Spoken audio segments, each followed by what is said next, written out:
Hello बच्चों, नमस्कार। प्रिय विद्यार्थियों, टीचिंग एक्सपर्ट चैनल पर आपका फिर से स्वागत है, हार्दिक अभिनंदन है। आशा करता हूँ आप सभी स्वस्थ हैं, मेहनत कर रहे हैं। आप सभी को आज कृष्ण जन्माष्टमी की ढेर सारी बधाइयाँ।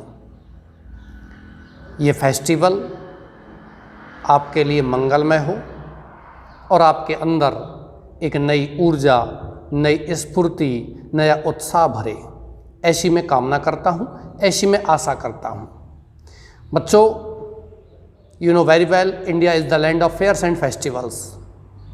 Every year, many festivals are celebrated in India.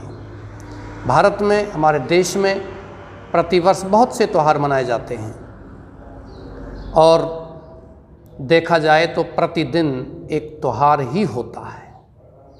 हमारे अंदर एक नई ऊर्जा, नया संचार होता है, तो वो किसी त्यौहार से कम नहीं है। चलिए पॉइंट पर आते हैं। Your subject is English compulsory and your class is 12th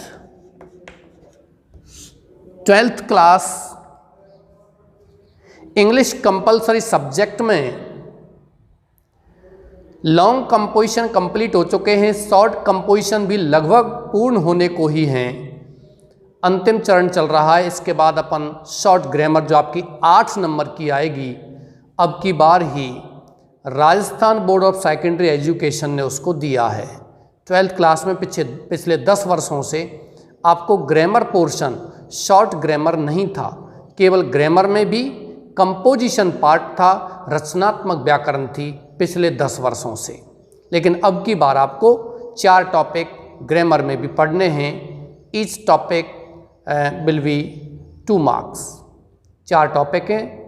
आपका क्लॉज, दूसरा है आपका प्रपोजिशन, तीसरा सिंथेसिस और चौथा है आपका फ्रेजल वर्ब। चलिए, आपका टॉपिक चल रहा था इनविटेशन एंड रिप्लाई।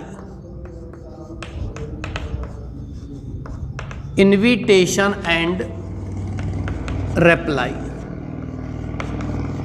इस इनविटेशन में निमंत्रण, accepting and declining,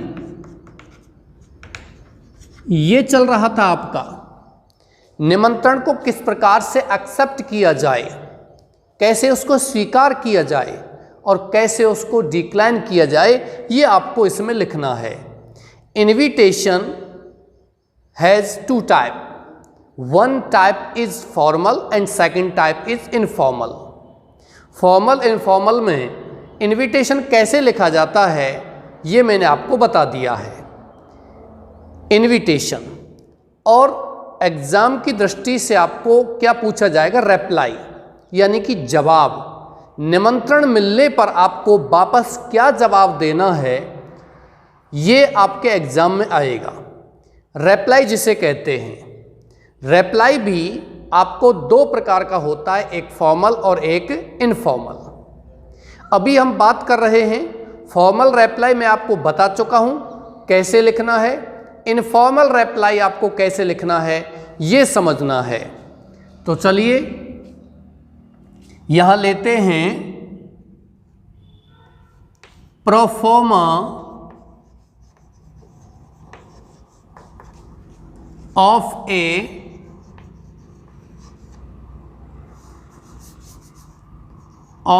an informal reply. Informal reply का प्रारूप। फॉर्मल मीन्स औपचारिक, इनफॉर्मल मीन्स अनौपचारिक।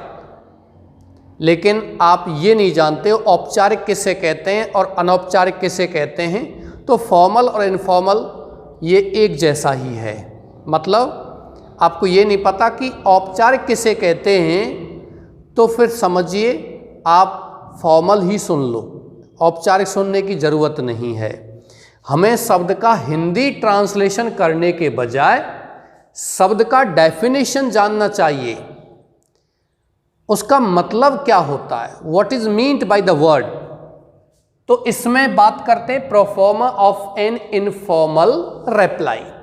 क्या प्रारूप होता है, फॉर्मल रिप्लाई का प्रारूप किस तरीके से लिखते हैं ये मैंने आपको बता दिया, लेकिन इनफॉर्मल रिप्लाई का क्या प्रारूप होता है। माय डियर स्टूडेंट्स, जहां इनफॉर्मल की बात आ जाती है, चाहे आप लेटर लिख रहे हो, हालांकि आपके सिलेबस में इनफॉर्मल लेटर दिए गए नहीं हैं, तो उससे संबंधित बात तो हम करेंगे ही नहीं।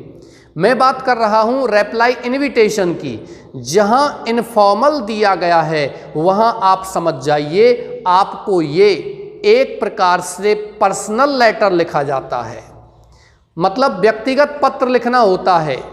व्यक्तिगत पत्रों में क्या होता है, एक व्यक्ति अपने किसी दूसरे व्यक्ति को, अपने सगे संबंधी को, अपने रिलेटिव को, अपने फ्रेंड को पत्र लिखता है, और उस पत्र में यदि कोई निमंत्रण दे रहा है तो वो इनविटेशन लेटर हो गया। उस पत्र में यदि कोई व्यक्ति इनविटेशन नहीं देता है, किसी इनविटेशन का रिप्लाई करता है, तो वो क्या हो गया, आपका इनफॉर्मल रिप्लाई हो गया। इनफॉर्मल रिप्लाई में यदि कोई व्यक्ति उसको निमंत्रण को स्वीकार कर रहा है तो वो एक्सेप्टिंग ऑफ इनफॉर्मल इनविटेशन और इनफॉर्मल रिप्लाई हो गया। किसी इनफॉर्मल इनविटेशन को रिप्लाई हम कर रहे हैं, फॉर्मल में तो आपको ड्राफ्ट बनाना पड़ता है, ठीक है। तो प्रारूप में क्या लिखना है, ध्यान दीजिए, सबसे पहले यहां लिखना है सेंडर्स एड्रेस, मतलब जो व्यक्ति ये रिप्लाई भेज रहा है, जो व्यक्ति, जिस व्यक्ति को निमंत्रण मिला है, जो व्यक्ति रिप्लाई भेज रहा है, उस व्यक्ति का एड्रेस यहां लिखा जाएगा। सेंडर्स एड्रेस का मतलब यही है जो आप उसमें लेटर में पढ़ चुके हो, हेडिंग वगैरह। नीचे आपको लिखना होता है डेट, एक पंक्ति छोड़ने की कोई आवश्यकता नहीं है, छोड़ देते हो तो अच्छा रहता है। हालांकि ऐसा कोई रूल नहीं है कि पत्र या इस तरीके से रिप्लाई लिखते समय, इनफॉर्मल लिखते समय आपको यहाँ एक या दो पंक्ति छोड़नी है, ऐसा कुछ भी नहीं है। लेकिन पत्र वगैरह ये सारी चीज़ें बिल्कुल ब्लैंक पेपर पर लिखे जाते हैं, बिल्कुल कोरे कागज़ पर लिखे जाते हैं, बिना लाइनिंग वाले कागज़ पर, और हमको लिखने हैं लाइनिंग वाले कागज़ पर। इसलिए आपको एक या दो पंक्ति छोड़ने को कहा जाता है, नियम यह है थोड़ा जगह छोड़िए, ठीक है। इसके बाद डेट के नीचे लिखोगे डियर, डियर नहीं तो क्या लिखोगे, माय डियर, प्लस रिलेटिव, ठीक है, और नेम ऑफ रिलेटिव, ठीक है, और बोथ या दोनों ही। मतलब कहने का ये आपको यहां लिखना है, रिलेटिव सगे संबंधी को लिखना है आपका, आप जिस किसी को ये रिप्लाई भेज रहे हो अपने सगे संबंधी को, क्योंकि निमंत्रण सगे संबंधियों के लिए ही और सगे संबंधियों के द्वारा आता है, तो ये आप लिखोगे। इसमें या तो आप रिलेटिव और रिलेटिव का नाम यानी कि संबंध लिख सकते हो, जिसको कहते हैं रिलेशन, फ्रेंड, ठीक है, या आप अंकल को लिख रहे हो, ब्रदर को लिख रहे हो, फादर को लिख रहे हो, मदर को लिख रहे हो, ये इस जगह पे लिखा जाता है। आप चाहो तो इस रिलेटिव का नाम भी लिख सकते हो, नाम नहीं लिखते हो, दोनों को लिखना चाहते हो दोनों लिख सकते हैं। लेकिन ध्यान रखिए, आप अपने पिता को लिख रहे हो, बड़े भाई को लिख रहे हो, तो उसमें रिलेशन ही लिखा जाएगा, नाम नहीं लिखा जाएगा। पिता का या माँ का नाम थोड़ी लिखेंगे, नहीं, नाम लिखा जाएगा केवल मित्र में। नेम ऑफ रिलेटिव लिखा जाता है केवल मित्र में, आपका कोई मित्र है उसी को अपन लिखते हैं, मित्र नहीं है। यदि आप किसी पोस्ट वाले व्यक्ति को लिख रहे हैं, वो मित्र नहीं है, किसी कर्मचारी को लिख रहे हैं, तो ध्यान दीजिए वो आपका पर्सनल लेटर होगा ही नहीं, वो तो आपका फॉर्मल लेटर हो गया, जिसको हम ऑफिशियल लेटर की श्रेणी में लाते हैं। ऑफिशियल लेटर में भी कंप्लेन लेटर्स हैं, लेटर टू एडिटर्स हैं, संपादक के लिए पत्र हैं, शिकायती पत्र हैं, एप्लीकेशन वगैरह हैं, है ना, इंक्वायरी लेटर्स हैं, वो इसमें आते हैं, बिजनेस लेटर हैं वो इसमें आते हैं। लेकिन ये अपन जो लिख रहे हैं वो इनविटेशन का एक हिस्सा है जिसे कहते हैं रिप्लाई। नीचे लिखना है thanks a lot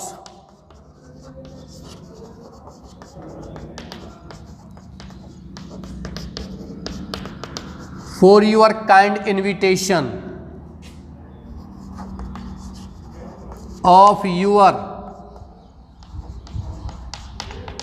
plus function.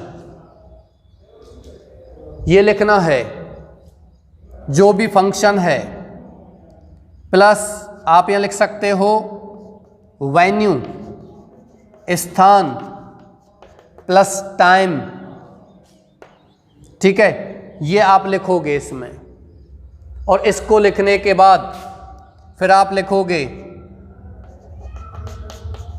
I will be there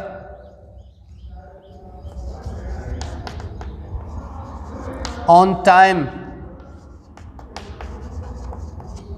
to witness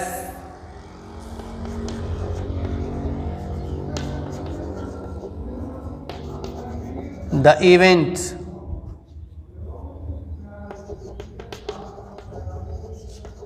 with my whole family,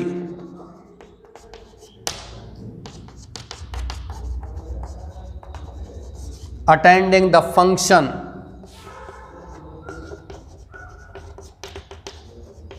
on time। देखो बच्चों, ये चीज आपको लिखनी है जब आप किसी इनविटेशन को एक्सेप्ट कर रहे हो। ये रिप्लाई में मैं पहले बता चुका हूं, वही चीजें हैं। फॉर्मल में आपको एक ड्राफ्ट सा बनाना पड़ता है, इनफॉर्मल में केवल आपको सेंटेंस बना के लिखने, और कोई फर्क नहीं है। हाँ, इतना फर्क है, फॉर्मल रिप्लाई और इनविटेशन लिखते हैं वो हमेशा थर्ड पर्सन में लिखा जाता है, जबकि इनफॉर्मल को आप फर्स्ट और सेकंड पर्सन में लिखोगे। इनफॉर्मल को किस में लिखोगे? फर्स्ट और सेकंड पर्सन में लिखोगे, attending the function on time. या फिर आप लिखोगे यहाँ के बाद ये तो लिखना है आपको एक्सेप्ट करने के लिए, और डिक्लाइन करने के लिए क्या लिखना है? I am very sorry to attend the function. I am very sorry to express my inability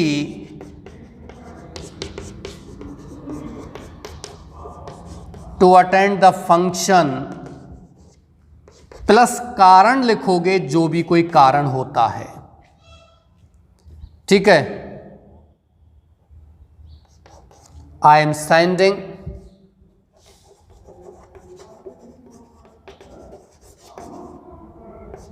my blessings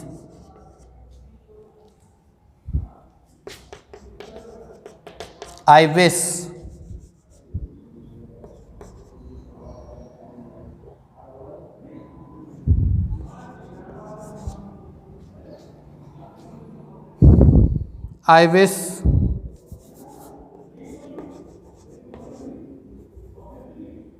you and bride, दे और लगा देना, you and the bride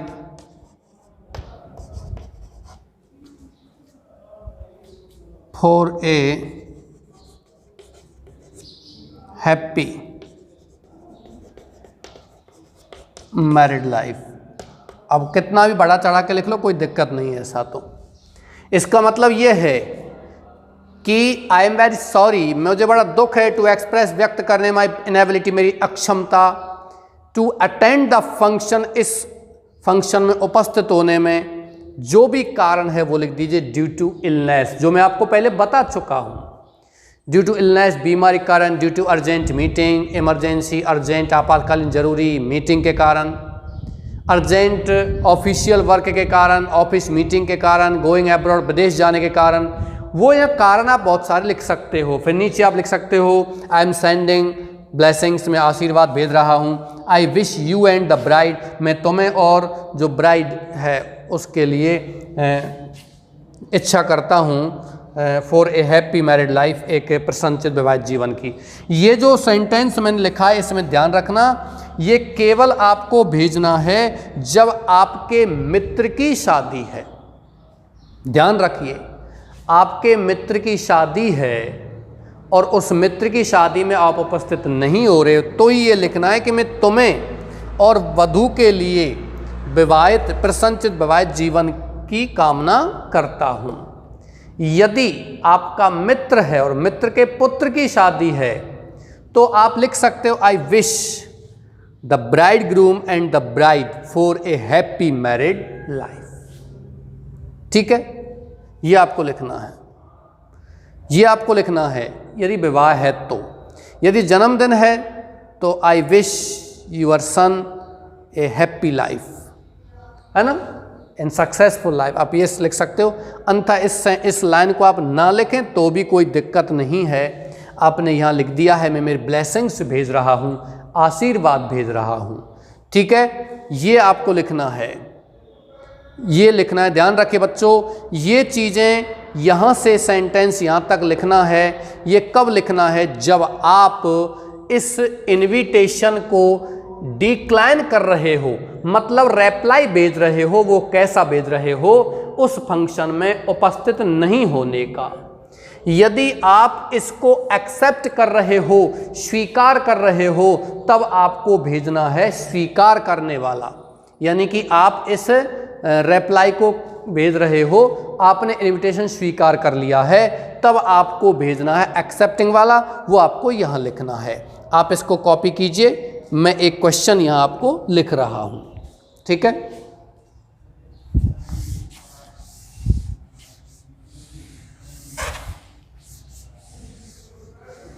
देखिए बच्चों, जैसा आपका फॉर्मल रिप्लाई है वैसा का वैसा ही इनफॉर्मल है।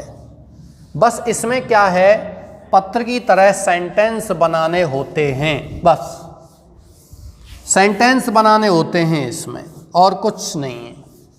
और उसमें फॉर्मल में क्या होता है, आपको ड्राफ्ट बनाना पड़ता है, एक प्रारूप जैसा बनाना पड़ता है जिसमें सहायक क्रियाओं की कोई आवश्यकता नहीं होती, कर्ता वगैरह की भी कोई आवश्यकता नहीं होती। ठीक है, ये चीज़ें इसमें होती हैं। ध्यान दीजिए, जो फॉर्मल रिप्लाई या फॉर्मल इनविटेशन होता है वो थर्ड पर्सन में लिखा जाता है, जबकि इनफॉर्मल रिप्लाई या इनफॉर्मल इनविटेशन होता है वो आपका फर्स्ट और सेकंड पर्सन में लिखा जाता है। पर्सन, पर्सनल प्रोनाउन, ये आपके 3 भागों में बांटे गए हैं, फर्स्ट पर्सन, सेकंड पर्सन और थर्ड पर्सन में। फिर से बोल देता हूँ, ये आपको काम में आएंगे आगे भविष्य में, जब आपको मैं रिलेटिव प्रोनाउन, रिलेटिव क्लॉज पढ़ाऊँगा और आपको सिंथेसिस वाला टॉपिक पढ़ाऊँगा, उस समय ये आपको काम आएंगे। ठीक है, 3 पर्सन्स 3 भागों में बांटे गए हैं, फर्स्ट पर्सन, सेकंड पर्सन और थर्ड पर्सन। फर्स्ट पर्सन हो, सेकंड पर्सन हो, थर्ड पर्सन हो, तीनों में ही आपका सब्जेक्टिव प्रोनाउन कर्ता कारक, ऑब्जेक्टिव प्रोनाउन कर्म कारक, पजेसिव प्रोनाउन जिसमें 2 होते हैं। एक तो होता है पजेसिव एडजेक्टिव या पजेसिव डिटरमाइनर्स कहते हैं, एक होता है पजेसिव प्रोनाउन, और अगला होता है रिफ्लेक्सिव प्रोनाउन। ये आपके 4 होते हैं, जिसमें तीसरा होता है पजेसिव, उसमें 2 भाग बांटे गए हैं, पजेसिव एडजेक्टिव और पजेसिव प्रोनाउन। ठीक है, हालांकि ये अलग है, कुछ लोग सारणी में क्या लिखा देते हैं, जैसे कि फर्स्ट पर्सन सब्जेक्टिव लिखा दिया, फिर पजेसिव लिखा देते हैं, फिर ऑब्जेक्टिव लिखा देते हैं, वो भी कोई दिक्कत नहीं है, है ना। कहीं किसी बच्चे ने सारणी बनाई हो तो लगता है कि पहले सब्जेक्ट आ गया, फिर उसके बाद पजेसिव आ गया, माई वगैरह ये आ गया, फिर ऑब्जेक्ट मी वगैरह आ गया, फिर रिफ्लेक्सिव आ जाता है। ऐसे सीख लीजिए जैसे आपने सीख रखा है, वो केवल समझने के लिए है, सारणी समझने के लिए। बाकी ध्यान रखना है पजेसिव कौन सा है, ऑब्जेक्टिव कौन सा है, सब्जेक्टिव कौन सा है, रिफ्लेक्सिव कौन सा है। इसमें फर्स्ट पर्सन में I I, we, me, us, my, mine, our, ours, myself, ourselves. मतलब I, we subjective, me, us objective, my, mine, our, ours possessive, myself और आवर सेल्फ रिफ्लेक्सिव। ये हो गया। और इन दोनों में ही एक वचन और बहुवचन दोनों होते हैं, सिंगुलर और प्लुरल दोनों होते हैं। जैसे आई का पंक्ति है वो तो हो गया आपका कौन सा, सिंगुलर, और वी का हो गया आपका प्लुरल। ऐसे सेकंड पर्सन में आता है यू। यू कौन सा है, सिंगुलर भी और प्लुरल भी है, एक वचन भी होता है और बहुवचन भी होता है। इसमें अपन क्या करते हैं, यू में आपका जो सब्जेक्टिव प्रोनाउन होता है और ऑब्जेक्टिव प्रोनाउन होता है वो दोनों एक ही होते हैं, मतलब यू ही होता है। ये अलग बात है कि इनका प्रयोग अलग अलग तरीके से करते हैं। जब वर्ब के बाद में आता है तो ये ऑब्जेक्ट होता है, वर्ब से पहले आता है तो सब्जेक्ट होता है। आई एम टीचिंग यू, ये हो गया आपका ऑब्जेक्टिव, और यू आर स्टडिंग, तुम पढ़ रहे हो, ये हो गया आपका सब्जेक्टिव। ये ध्यान रखना, ठीक है। इसके बाद you, you are yours, yourself, yourself, ये अलग होते हैं। और एक वो आपने पढ़ा हो वो अलग है, THY, दाई, THEE, दी, THOU, THIN, ये अलग हैं। इनको हम यहाँ प्रोनाउन के रूप में नहीं लेंगे, इस जगह पर जहाँ प्रोनाउन टेबल है इसके रूप में नहीं लेंगे, इसको अपन बाद में पढ़ाएंगे, टाइम होगा तब पढ़ाएंगे बाद में, ये आपसे संबंधित नहीं है, ठीक है। यू एक वचन भी होता है, बहुवचन भी होता है, ठीक है। अभी आते हैं इधर, मैं क्वेश्चन यहाँ आपको लिखा रहा हूँ। सेकंड पर्सन ये होगा, थर्ड पर्सन होता है he, she, they, he, him, himself, she, her, herself, it, its, itself, और दे, देम, देमसेल्व्स। ये आपकी सारणी है। अभी बात करते हैं question. You have received an invitation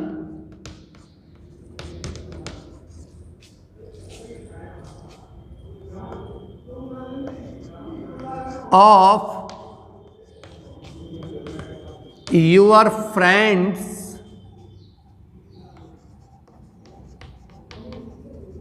marriage. तुम्हारे मित्र की शादी का तुम्हें एक इनविटेशन मिला है। Right A informal, write an informal reply accepting the invitation। इस निमंत्रण को स्वीकार करते हुए आप एक इनफॉर्मल रिप्लाई लिखो। प्रश्न क्या है यह समझना अति आवश्यक है। यू हैव रिसीव्ड, तुम्हें मिला है, तुमने प्राप्त किया है, एन इन्विटेशन, एक निमंत्रण, ऑफ योर फ्रेंड्स मैरिज, तुम्हारे मित्र की शादी का तुम्हें निमंत्रण मिला है। और नीचे लिखा हुआ राइट एन इनफॉर्मल रिप्लाई, एक अनौपचारिक रिप्लाई लिखिए, जवाब लिखिए, एक्सेप्टिंग द इन्विटेशन, इस निमंत्रण को स्वीकार करते हुए, ठीक है। तो आप सबसे पहले इधर क्या लिखोगे, एड्रेस। एड्रेस क्या लिखोगे, जो आपका एड्रेस है इसका वो लिखिए। क्वेश्चन में एड्रेस दिया हुआ नहीं है तो आप कोई भी एड्रेस लिख दीजिए, जैसे D385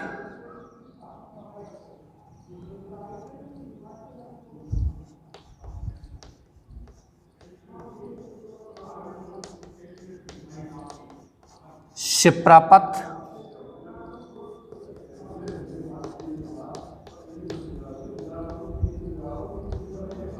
मानसरोवर, जयपुर। डेट आप लिखोगे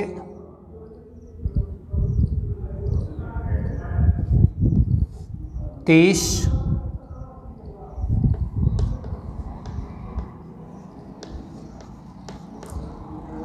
अगस्त 2021, यही तो लिखोगे आप। लिखिए, इसको कॉपी कीजिए, ठीक है।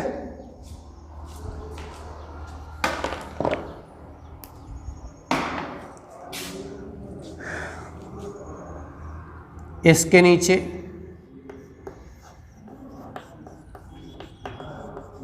Dear friend,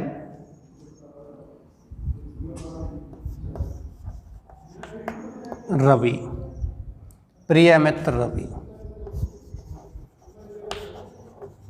thanks a lot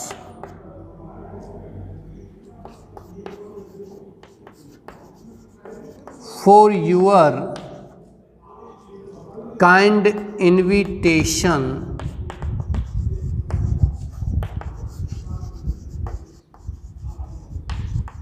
of your marriage. तुम्हारी शादी के दयालु निमंत्रण के लिए, कृपालु निमंत्रण के लिए, भावपूर्ण निमंत्रण के लिए मैं बहुत सा धन्यवाद देता हूं।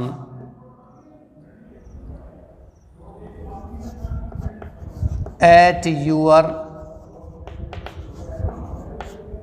Residence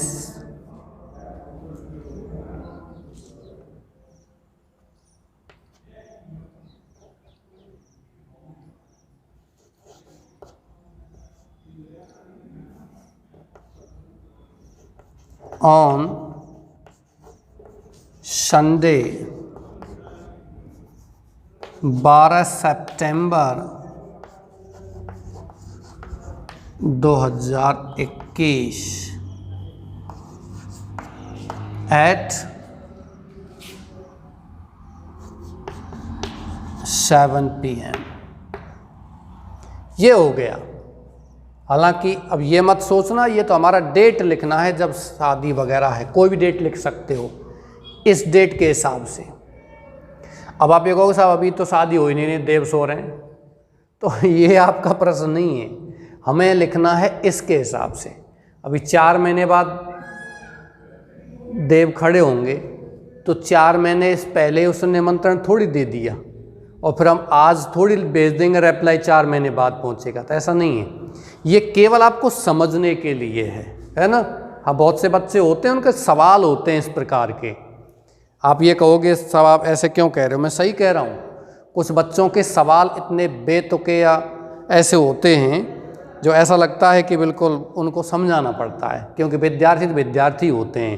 students are students in the whole earth. विद्यार्थी पूरी पृथ्वी पर विद्यार्थी ही होते हैं। ये मैं नहीं कह रहा हूँ, ये महान नाटककार विलियम शेक्सपियर हुए उन्होंने कहा है, मैंने नहीं कहा है भाई। और ये सत्य है। आप बच्चे हो, पढ़ रहे हो, विद्यार्थी हो, मैं पढ़ा रहा हूँ, मैं टीचर हूँ, लेकिन अभी इस एज पर और पढ़ाते हुए यदि मैं कहीं पढ़ने जाऊँ, कोई भी चीज़, किसी कोचिंग में जाऊँ या और कहीं जाऊँ और वहाँ मैं विद्यार्थी बनूँ, तो फिर मैं भी आप जैसा ही हो जाऊँगा। मेरे अंदर भी वो भावनाएं आ जाएंगी जो विद्यार्थी के अंदर होती हैं, और फिर इस तरीके के सवाल मैं भी करूँगा, लेकिन फिलहाल मैं नहीं करूँगा क्योंकि मैं टीचर हूँ। आप करोगे क्योंकि आप विद्यार्थी हो, इसीलिए मैंने ऐसा समझाया है। Thanks a lot for your kind invitation of your marriage at your residence on Sunday 12 September 2021 at 7 PM। I will be there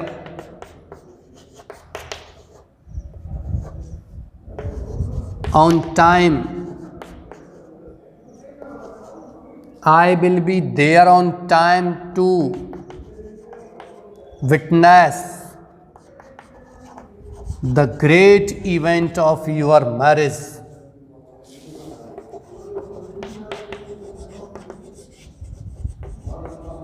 Of your marriage with my wife and children, या with my whole family.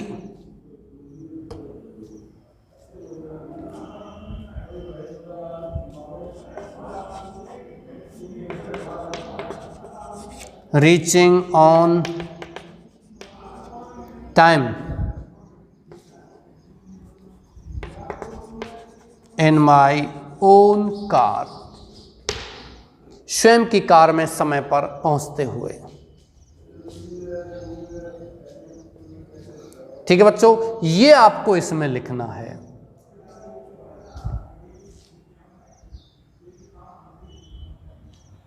अब इसमें और तो कुछ लिखने की आवश्यकता नहीं है, आप लिखना चाहते हो लिख सकते हो। I accept the invitation and reaching on time in my own car, ऐसा लिख सकते हो। बाकी एक्सेप्ट लिखने की आवश्यकता नहीं, हमने पहले यहाँ लिख दिया है कि मैं वहाँ आऊँगा, आई विल बी देयर, मैं वहाँ रहूँगा या आऊँगा। ठीक है, तो ये आपको लिखना है बच्चों। और नीचे आपको लिखना है यहाँ योर्स सिंसियरली या ट्रूली, और नाम यहाँ आपने रवि लिखा है, यहाँ मोहित लिख दीजिए। यदि आप सिंसियरली तो क्या लिखोगे, यूआर्स ट्रूली, ये शायद मैंने ये नीचे उसमें नहीं लिखाया था प्रारूप में, आप लिख लेना उसमें, है ना। और सिंसियरली नहीं लिखोगे तो आप क्या लिखोगे, यूआर्स ट्रूली। ये नहीं लिखोगे तो आप केवल नाम लिख दीजिए, यूअर्स मोहित, आपका मोहित, कोई दिक्कत नहीं है इसमें। ठीक है बच्चों, ये हो गया आपका रिप्लाई। और वो भी रिप्लाई कैसा, एक्सेप्ट वाला, एक्सेप्टिंग रिप्लाई है। कोई भी फंक्शन हो आप यही लिखिए, thanks a lot for your kind invitation of, यहां आप लिखोगे उत्सव, एट रेजिडेंस और जो होटल है उसका नाम लिख सकते हो, यहां आप डेट वगैरह समय है वो लिखिए। और स्वीकार करते हैं तो I will be there on time to witness the great event of your marriage, the great event of teachers day, the great event of annual function, जो भी आप फंक्शन है वो लिख सकते हैं। तुम्हारे स्कूल का निमंत्रण जाता है तो आप वो लिख दोगे। जैसे किसी बच्चे को लगता है सर इस तरह का निमंत्रण नहीं आता है, और ना ही किसी जन्मदिन का बर्थडे पार्टी का आता है, तो फिर क्या होगा, किसी स्कूल में किसी संस्था के द्वारा कोई भी फंक्शन का निमंत्रण आता है तो आप इस तरह लिखोगे। इनॉग्रेशन फंक्शन आता है, उद्घाटन आता है, उद्घाटन समारोह आता है, इनॉग्रेशन ओकेजन, तो आपको इसमें लिखना है। तो ये ध्यान रखना है, इनॉग्रेशन का मतलब होता है उद्घाटन बच्चों, INAUGURATION, इनॉग्रेशन का मतलब क्या होता है, उद्घाटन। तो ये आप इसमें लिखोगे, of your marriage with my wife and children reaching on time in my own car, ये आपको इस तरीके से लिखना है। नेक्स्ट क्वेश्चन और लिखते हैं जिसमें आपको एक्सेप्ट नहीं करना है, डिक्लाइन करना है, डिक्लाइन करना है। ठीक है,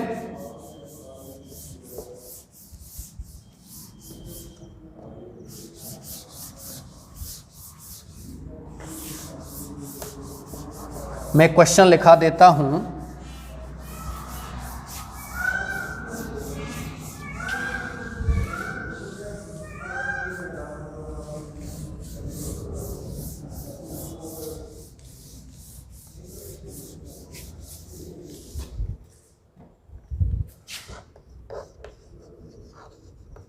You are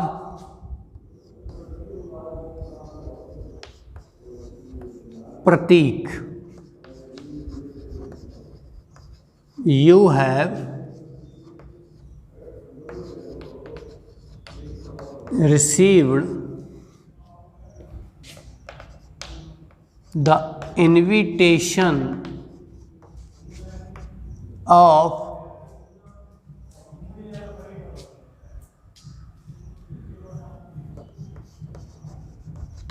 your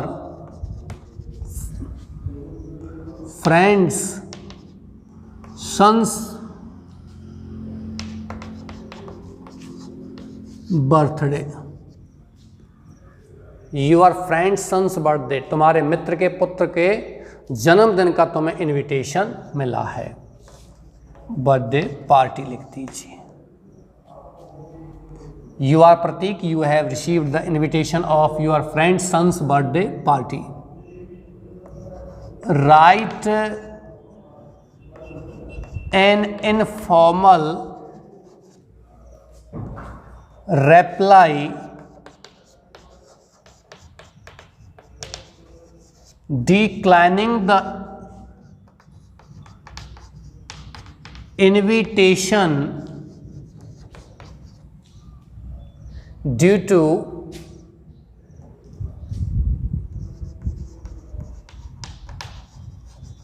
अनअवॉइडेबल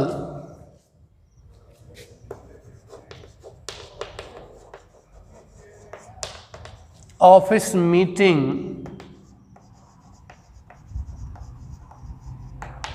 इन मुंबई। ये क्वेश्चन आपका यहां इस तरीके से दिया गया है, मुंबई में अनअवॉइडेबल ऐसा मीटिंग जिसको आप अवॉइड नहीं कर सकते हो, आपको उसमें जाना ही पड़ेगा, वो कहलाता है अनअवॉइडेबल। अवॉइड मीन्स होता है बच्चों बचना, बच करके निकलना, बचना अवॉइड करना होता है, दूर रह जाना कोई चीज़ और आप बच करके निकल गए, वो अवॉइड करना, यानी किसी चीज़ को नकार देना। और अनअवॉइड का मतलब होता है जिसको आप नकार नहीं सकते, ठीक है, वो अनअवॉइड। और एबल मानसी ये होता है योग्य। तो अवॉइडेबल का मतलब नकारने योग्य, बचने योग्य।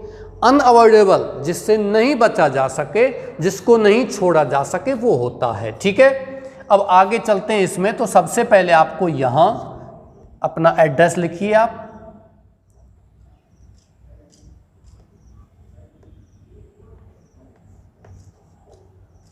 C12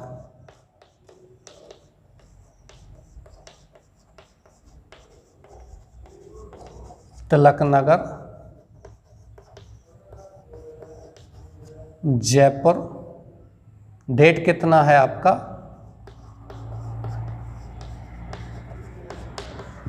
2021।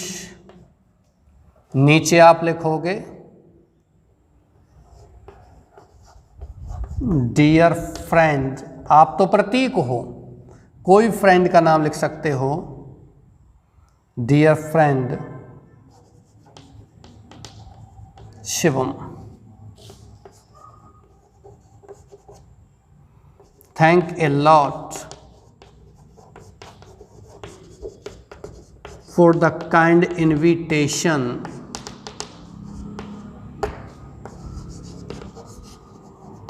of your son's birthday party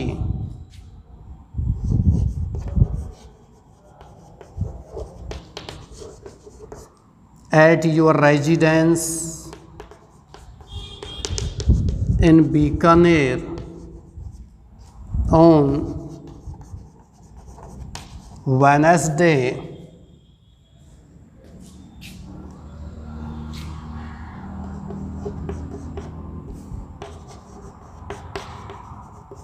8 September 2021 at 8 PM। ये आपको सब में लिखना ही लिखना है।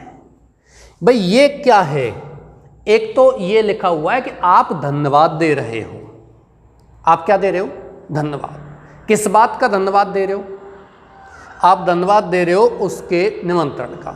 धन्यवाद तो आपको देना ही पड़ेगा, इसका मतलब यह है कि आपको निमंत्रण मिल गया है और उसके बदले आप धन्यवाद दे रहे हो।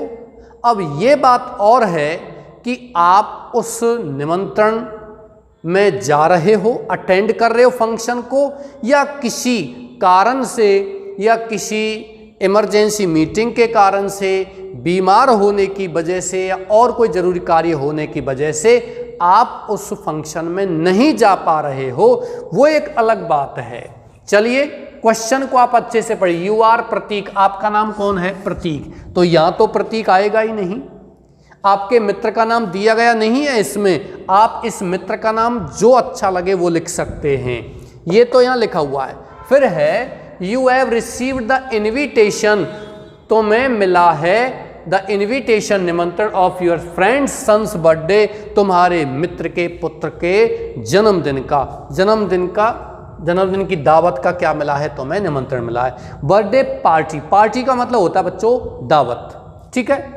राइट एन इनफॉर्मल रेप्लाई, एक इनफॉर्मल रेप्लाई आप लिखिए, फॉर्मल नहीं, इनफॉर्मल रेप्लाई आप लिखिए, ठीक है।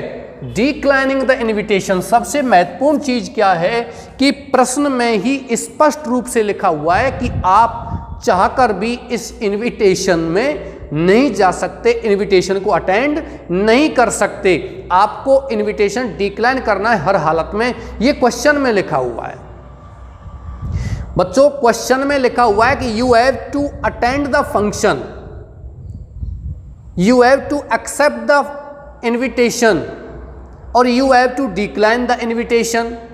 यदि प्रश्न में स्पष्ट लिखा हुआ है कि आपको इनविटेशन को एक्सेप्ट करना है और फंक्शन को अटेंड करना है, तब आपको वो लिखना पड़ेगा।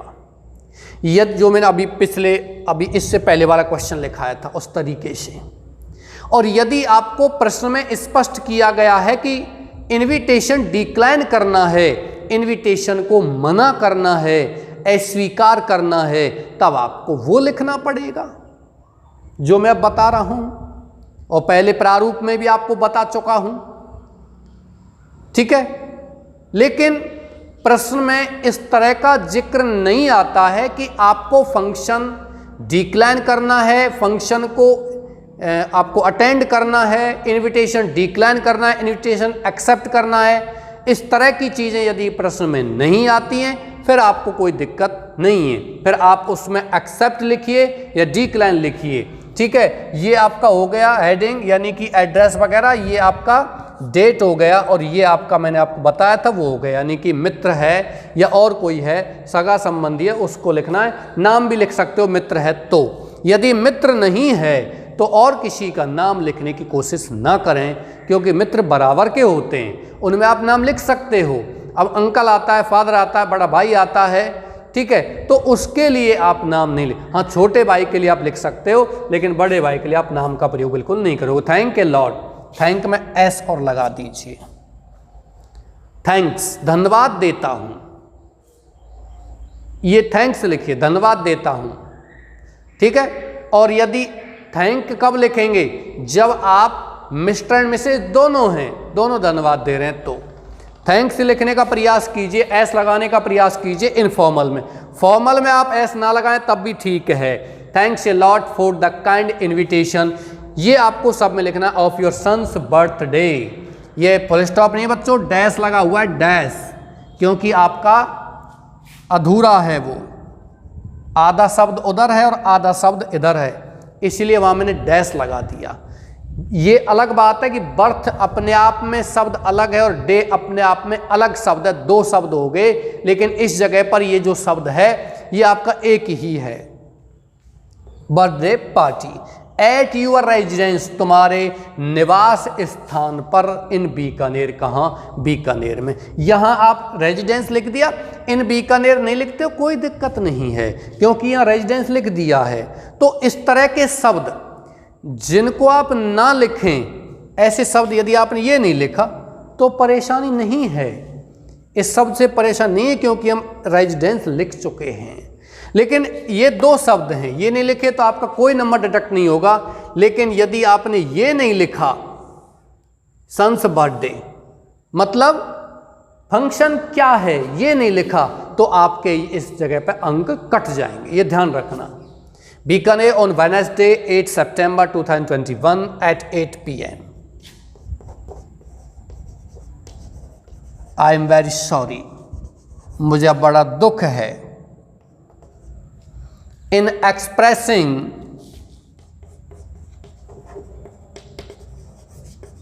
my inability, बच्चों ध्यान रखना इसमें अनएबिलिटी नहीं आएगा,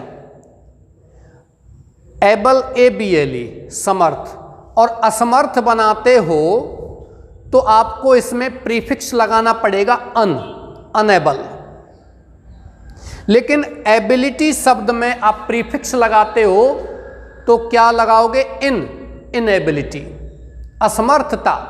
ध्यान रखना, ये प्रीफिक्स का मतलब होता है बच्चों उपसर्ग, प्रीफिक्स और सफिक्स। प्रीफिक्स को कहते हैं उपसर्ग जो शब्द से पहले लगते हैं, और प्रत्य सफिक्स जो उसके शब्द के बाद लगते हैं। Expressing my inability to attend, या टू अटेंड नहीं लिखते हो तो आप इन अटेंडिंग लिख सकते हो, टू अटेंड द फंक्शन।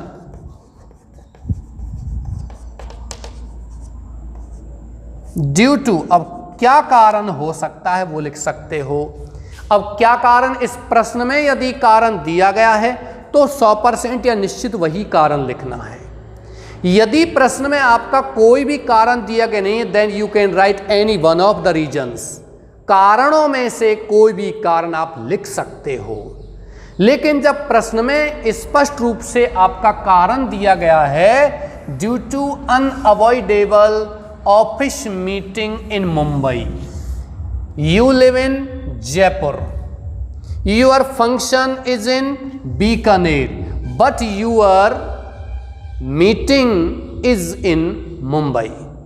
तो ये तो मेल बिंग अट गया। आप जयपुर में रहते हो, फंक्शन कहाँ है, बीकानेर में है, और उसी दिन आपका मीटिंग है, office meeting, unavoidable meeting, office meeting है मुंबई में, तो आप इसको अटेंड नहीं कर सकते हो। इसके लिए आप कारण वहां लिख दीजिए।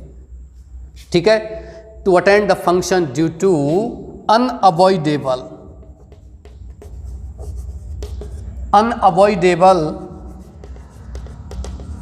ऑफिस मीटिंग इन मुंबई, ये आपको लिखना है, क्योंकि इसमें कारण दिया गया है। यदि कारण नहीं होता तो कोई दिक्कत नहीं। थैंक्स ए लॉट, बहुत सारा धन्यवाद देता हूं फॉर द काइंड इन्विटेशन, दयालु कृपालु भावपूर्ण निमंत्रण के लिए of your son's birthday party, तुम्हारे पुत्र के जन्मदिन की दावत का, एट योर रेजिडेंस, तुम्हारे निवास स्थान बीकानेर में, ऑन वेडनेसडे को 8 सितंबर को 2021 शाम को 8 बजे को जो फंक्शन आपने रखा है तुम्हारे घर पर बीकानेर में, उसके लिए मैं आपको क्या देता हूं, धन्यवाद देता हूं। आई एम वेरी सॉरी, मुझे बड़ा दुख है, बड़ा खेद है, इन एक्सप्रेसिंग, व्यक्त करने में, माई इनएबिलिटी, मेरी असमर्थता, टू अटेंड द फंक्शन, इस फंक्शन में उपस्थित होने की, due to unavoidable office meeting. Due to means के कारण, अनअवॉइडेबल माने नहीं बचने योग्य, नहीं टाली जाने वाली योग्य, ऑफिस मीटिंग माने कार्यालय की मीटिंग, माने मुलाकात, मीटिंग, या कह सकते हो मीटिंग माने एक प्रकार का मेल। ठीक है, समयती सभा, जो भी कुछ कहोगे, इन मुंबई, कहाँ, मुंबई में। ठीक है बच्चों, ये आपका यहां तक हो गया। लेकिन अभी सॉरी के बाद में आपको थोड़ा और लिखना है। I am sending a nice gift, या sending a beautiful gift as a golden wristwatch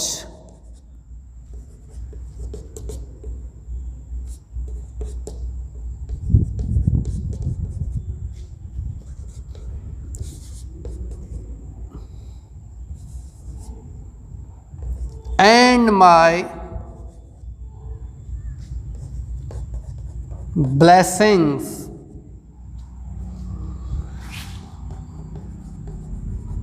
to your son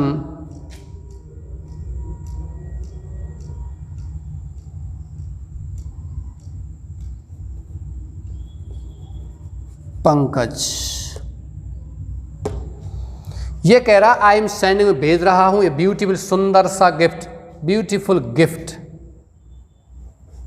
beautiful gift लिखना है बच्चों। सुंदर सा उपहार, as a golden wrist watch, सुंदर सा उपहार, as a golden wrist watch,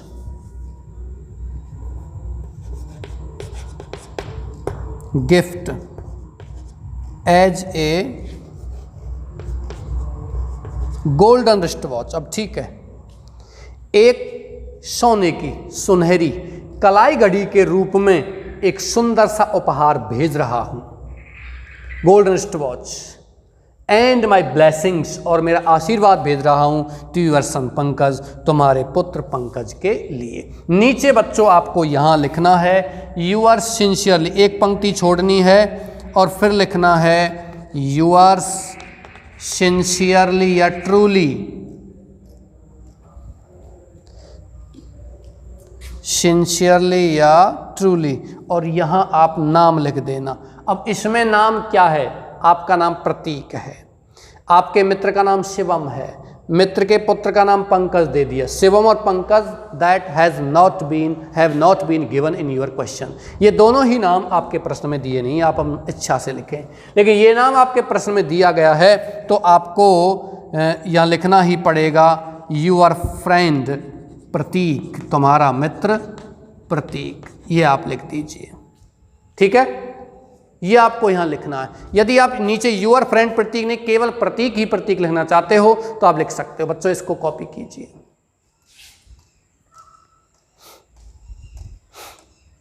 मैं समझता हूं कि आप इसको कॉपी कर लिया होगा या फिर किसी बच्चे को और लिख रहे हो, इतनी जल्दी आप नहीं लिख सकते हो, फिर भी आप इसको पॉज करके लिख सकते हो। ठीक है बच्चों, ये आपका टॉपिक कंप्लीट हो गया है। इसी तरह के प्रश्न इसमें आएंगे, आपके शादी के, बर्थडे पार्टी के या और कोई फंक्शन के हो सकता है, इसी प्रकार के प्रश्न आएंगे। आप ऐसे प्रश्नों का दोहरान करते रहें, कहीं आपको ऐसे प्रश्न मिलते हैं उन प्रश्नों को आप रफ कॉपी में बनाते रहें, करते रहें। ठीक है, दूसरा बात, आपका ये ग्रामर पोर्शन समाप्त हो चुका है, कंपोजिशन पार्ट जो है। अब बात करते हैं, आपका एक टॉपिक इसमें रह गया है, वो है आर्ग्यूमेंट्स। वो ज़्यादा समय का नहीं है, केवल एक दिन का है। कल आपका वो टॉपिक भी समाप्त हो जाएगा। आर्ग्यूमेंट्स यानी कि तर्क वितर्क, कोई भी थीम, किसी भी विषय वस्तु के रूप में कोई भी थीम आपको आता है, विषय वस्तु शीर्षक आता है, उसके ऊपर आपको अपने विचार यह देने हैं। विचार दो प्रकार के होंगे, एक पक्ष वाला और एक विपक्ष वाला। आप उस विषय वस्तु पर क्या आपका मत है और क्या आपका मतभेद है वो लिखना है। तो वो टॉपिक ज़्यादा समय का नहीं है, बस एक दिन का है, एक क्लास में वो समाप्त हो जाएगा, है ना। और उस टॉपिक से संबंधित चीज़ों को वैसे भी मैं आपको आर्टिकल स्पीच और उसमें लिखवा चुका हूँ। जैसे डाउरी सिस्टम लिखा था, दहेज प्रथा, तो दहेज प्रथा के बारे में आपको 2-3 पंक्ति, 2 पंक्ति, 3 पंक्ति, 1.5 पंक्ति, 2.5 पंक्ति जो भी है वो तो लिखना है उसके पक्ष में, और इतना ही लिखना है। आपको विपक्ष में लगभग 4 या 5 पंक्ति लिखनी होती है बस उसमें, पक्ष और विपक्ष। फोर और अगेंस्ट, फोर मीन्स पक्ष और अगेंस्ट मीन्स होता है विपक्ष। ये है, कल आपका ये कंप्लीट हो जाएगा, यानी कि 15 और 20, 25, 30 नंबर का लगभग आपको ये कंप्लीट हो चुका है। 8 नंबर का आपका कल का टॉपिक रह गया है। ठीक है, यानी कि 4 टॉपिक जो है कल का हो जाएगा। 4 टॉपिक है, वो 8 नंबर ग्रामर है, उसको परसों से अपन शुरू करते हैं। 38 नंबर हो जाएगा। 42 नंबर की आपकी दोनों किताबें, जिसमें 14 नंबर का फ्लेमिंगो बुक का प्रोज सेक्शन गद्य भाग है, 14 नंबर का आपका पद्य भाग है। 28 और 14 नंबर की दूसरी किताब है आपकी स्टोरी वाली, विस्तार जिसको कहते हैं। ये 14 नंबर के 3 भाग है। 42 नंबर का ये है और 38 नंबर का वो है। 80 नंबर इस प्रकार से आएगा, आपका 38 हो जाएगा इस प्रकार से। ठीक है, इसी के साथ में क्लास समाप्त करता हूँ। परसों से कल आपका ये टॉपिक समाप्त हो जाएगा। आर्ग्यूमेंट शुरू करते हैं कल से क्या कल ही हो जाएगा वो, और परसों आपका ग्रामर शुरू करते हैं। ठीक है बच्चों, मेहनत करते रहिए, आगे बढ़ते रहिए। नमस्कार।